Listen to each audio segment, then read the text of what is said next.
your way of life, the choices you make, the fears you carry, the dreams you never chase. What if they were never really yours to begin with? What if the reason you feel stuck, overwhelmed, or chronically unsure of yourself is because your family has quietly written your story for you, without ever asking your permission? Carl Jung believed that the most dangerous limitations don't come from outside forces, they come from inside the home, from the roles you were assigned before you had the language to reject them, from the emotional patterns passed down like heirlooms.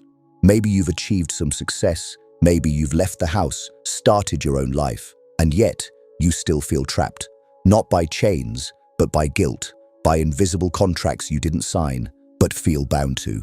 That's not just dysfunction, that's psychological conditioning, deep, rooted, and often invisible. Jung once wrote, "Until you make the unconscious conscious, it will direct your life and you will call it fate." And when it comes to family, the unconscious is often hiding in plain sight, smiling, loving you, while silently keeping you small. This is not about blaming your parents, it's about waking up to the quiet agreements you've been living under. It's about recognizing the 7 dangerous signs Carl Jung warned us about. Signs that your family might be the very reason you can't move forward. Not because they hate you, but because on some level, they don't want you to outgrow the version of you they created. And here's the cost. You end up confusing loyalty with self-abandonment. You start dimming your light so no one else feels uncomfortable. You hesitate before speaking your truth because you've been trained, subtly but consistently, to believe that being authentic is somehow dangerous. You might find yourself over-apologizing, second-guessing every decision, feeling guilty for wanting more. Have you ever had a moment where something good finally happens for you? A new job, a new city, a relationship that actually feels healthy, and instead of joy, you feel shame or dread. You find yourself downplaying your success when talking to your parents or siblings. You don't want to seem too proud, or worse, you worry that your growth will create distance. Why does that happen? Because somewhere along the way, you learned that safety means sameness. That to belong in your family, you must stay emotionally where they are, even if it kills your potential. That kind of silent conditioning is how the emotional glue of the family sticks. And it's why so many people go through life feeling stuck, confused, and angry without knowing where it really began. Carl Jung knew that family dynamics don't just influence us, they shape the architecture of our unconscious. They become the hidden blueprint of our adult relationships, our self-worth, our dreams, and our fears. You might think you're living your life, but in truth, you could just be reliving the emotional patterns of your childhood over and over again. And that's why this matters. Because if you never stop to question those invisible forces, they'll keep you exactly where you've always been, trapped in a version of you that exists only to make everyone else comfortable. So how do you begin to see it? You start with the signs, the subtle clues that something is off, something you've normalized, but that never felt right in your body. The first one? It's deceptively innocent, and it often sounds like praise. Before we get to it, you need to understand what Carl Jung meant by the shadow self, because without it, none of these signs will make sense. The shadow is the part of you that contains all the traits you were told were unacceptable, inconvenient, or too much when you were growing up. It holds your anger, your ambition, your sexuality, your truth-telling, even your joy, if those things weren't welcomed in your household. Jung believed the family is where the shadow is first born, not because families are evil, but because they're human, and humans project. When a parent hasn't healed their own wounds, they project their fears, shame, and unmet dreams onto their children, who then absorb them like gospel. It's not done out of hatred. It's often done out of love twisted by fear. Think of it like this. Maybe your father never chased his own dreams, so when you talk about starting your own business or moving to a new city, he suddenly becomes skeptical. He says it's risky, that it's better to stay stable. You hear concern, but underneath, it's his own fear talking. And instead of pushing you forward, he subconsciously pulls you back into the same cage he never left. Or maybe your mother always put others first. She was selfless, the caretaker, the emotional backbone. So when you try to set a boundary, she gets offended. She accuses you of being selfish, distant, cold, not because she wants to hurt you, but because your boundary exposes the parts of her she buried, and your growth threatens that silence. Jung would say, the greatest burden a child must bear is the unlived life of the parent. Let that sink in.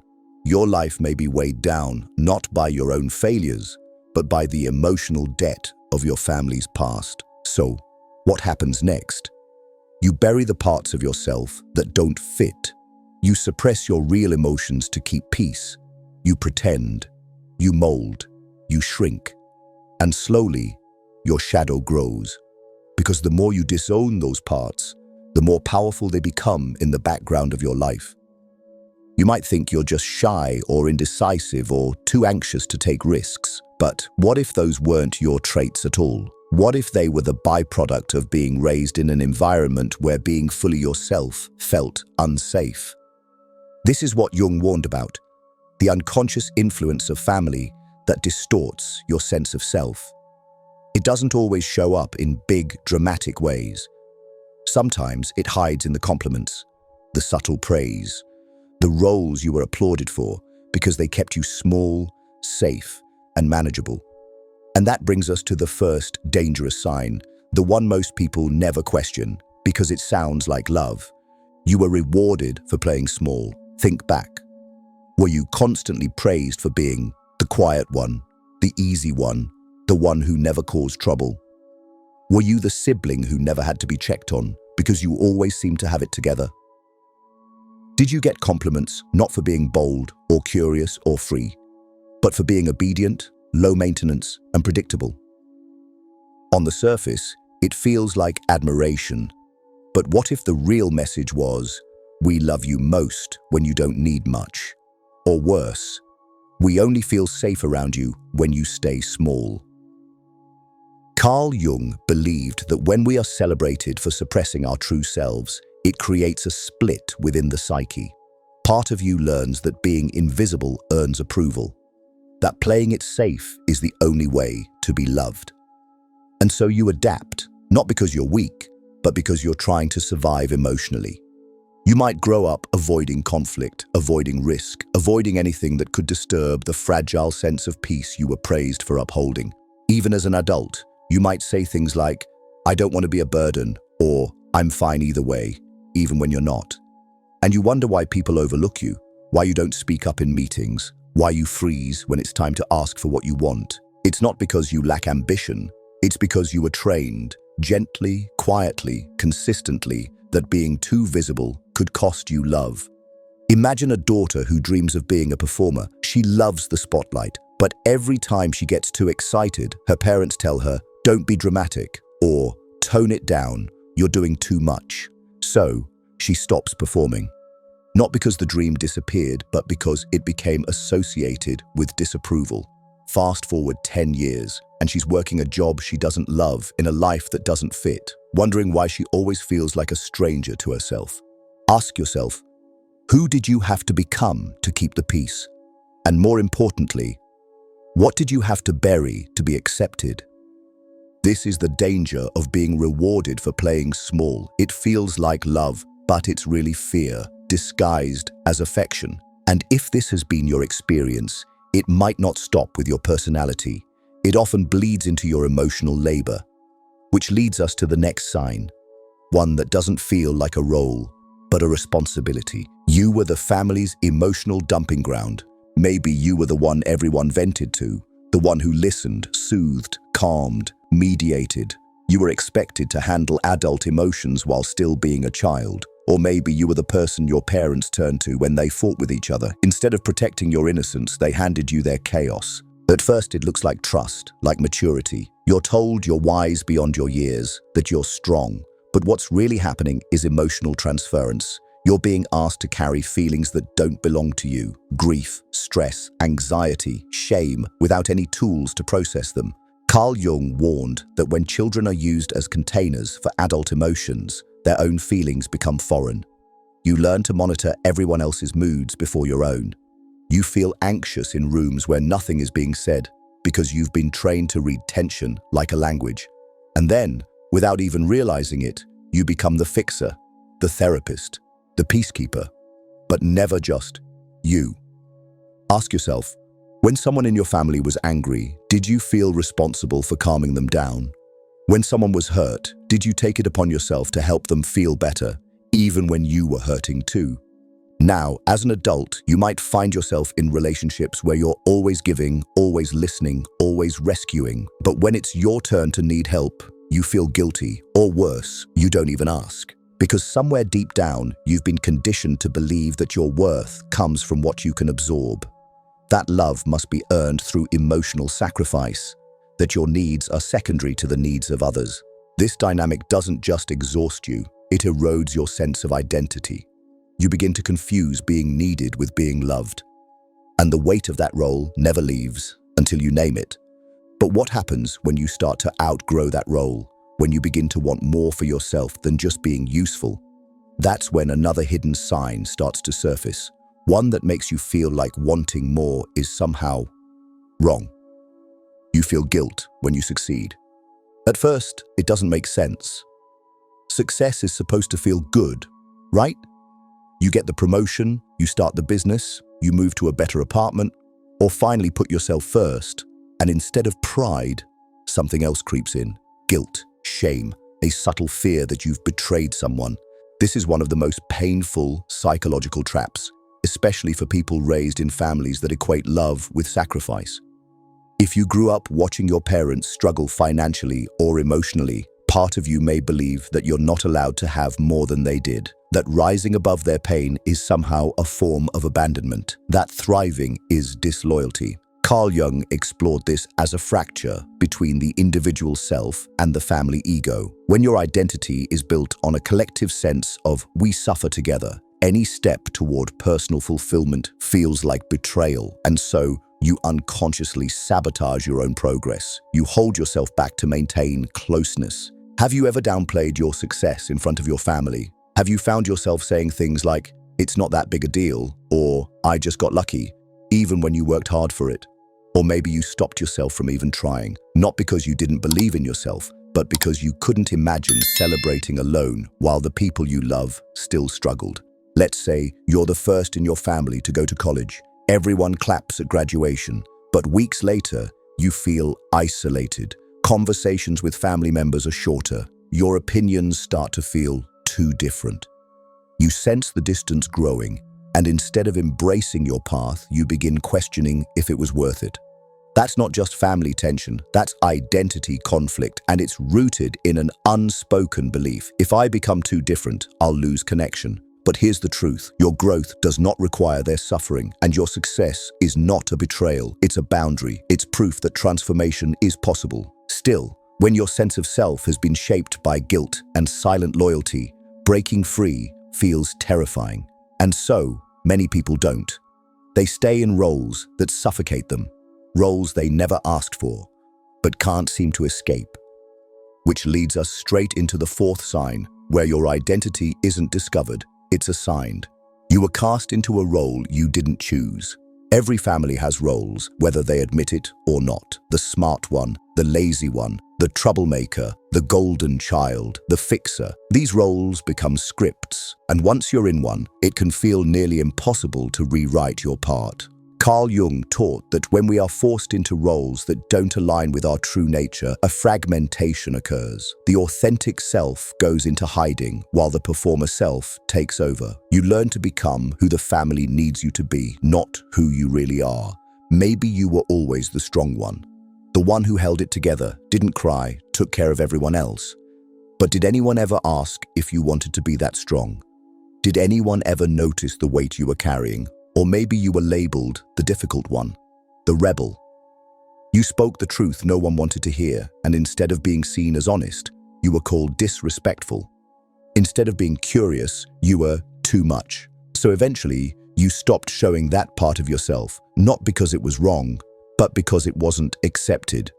Think about your family gatherings. Do people still treat you like the person you were at age 12? Do they laugh off your growth? Make backhanded jokes about how you've changed so much? That's not just nostalgia, that's a subconscious attempt to pull you back into the role that kept them comfortable.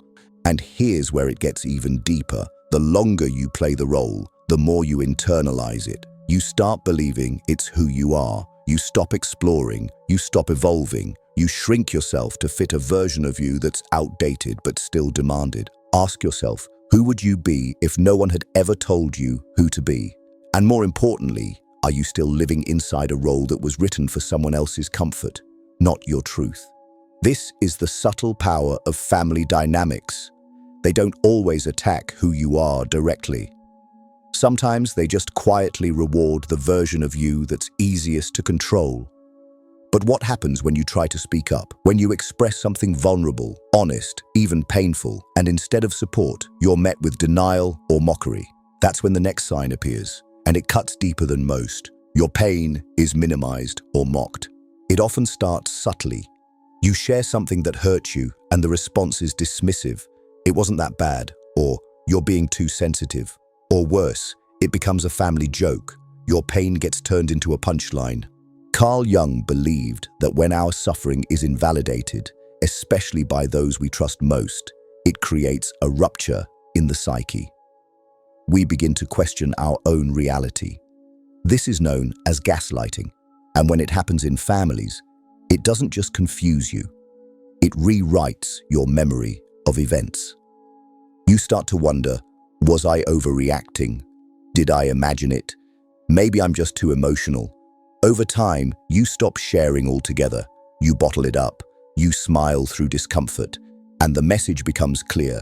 Your feelings are not welcome here.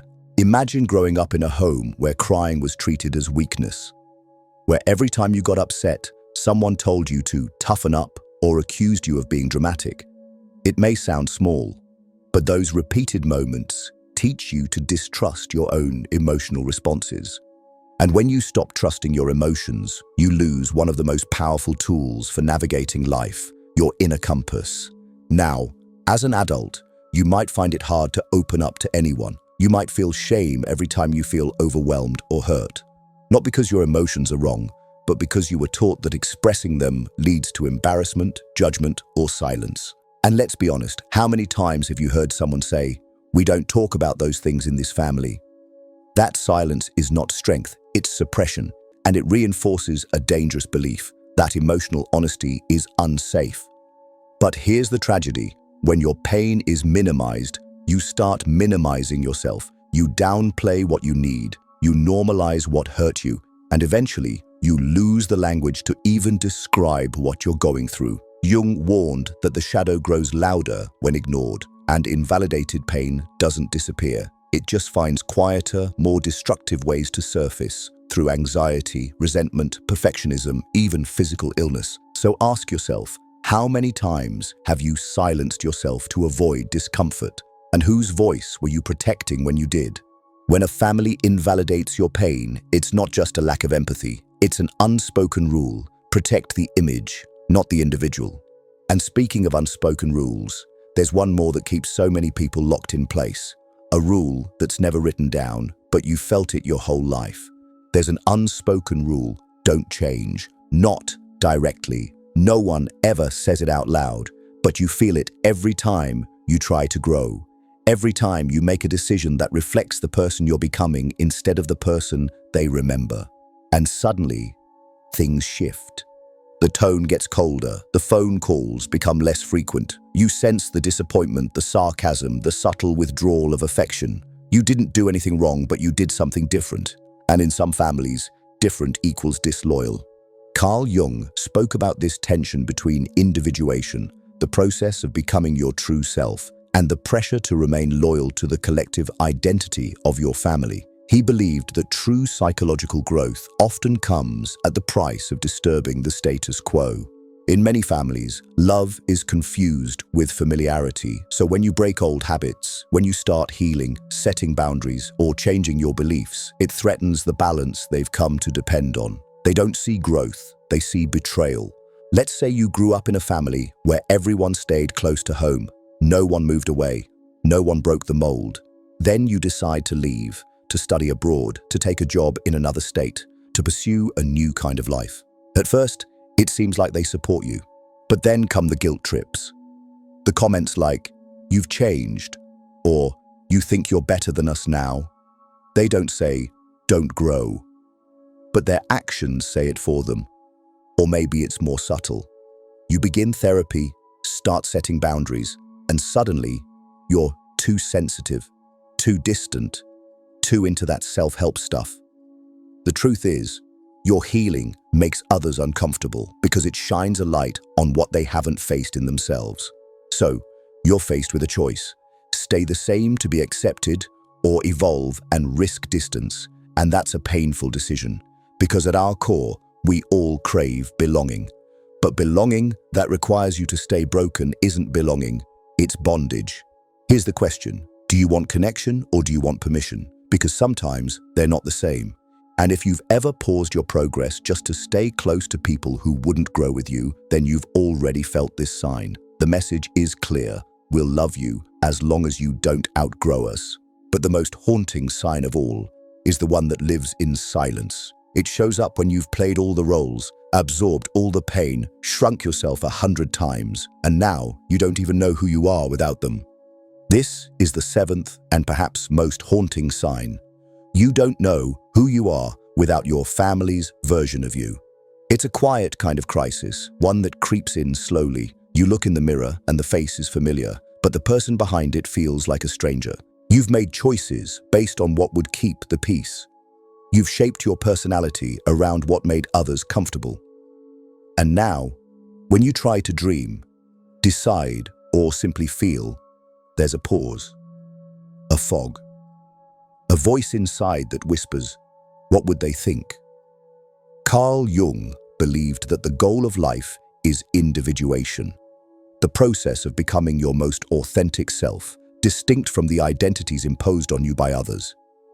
But if you've never had the space to explore who that person is, then life becomes a performance. You smile, you show up, you function, but underneath it all, there's a numbness, a sense that you're living someone else's story. This sign shows up in ways that seem small but feel enormous. You hesitate to decorate your home the way you want in case it feels too different. You hide parts of your personality around family because they wouldn't get it. You pursue a passion, then self-sabotage, afraid that no one will recognize or support this version of you. It can even go deeper. Some people stay in careers, relationships, even belief systems, not because they're true to who they are, but because they fear the silence that would come from finally being themselves. Ask yourself this: when you remove the expectations, the roles, the guilt, the fear, what's left? Who's left? If that question terrifies you, you're not alone. Many people never ask it because they fear the answer, but that fear is the gate. It's the beginning of something real, something yours. And the truth is, you were never meant to stay in the version of yourself that made others feel safe. You were meant to evolve, to question, to reclaim the parts of you that were lost along the way. Because without that journey, you'll keep living a life that isn't yours and calling it stability. But it's not too late. And you don't have to lose your family to find yourself. You just have to stop losing yourself to keep them. And that's where the real work begins.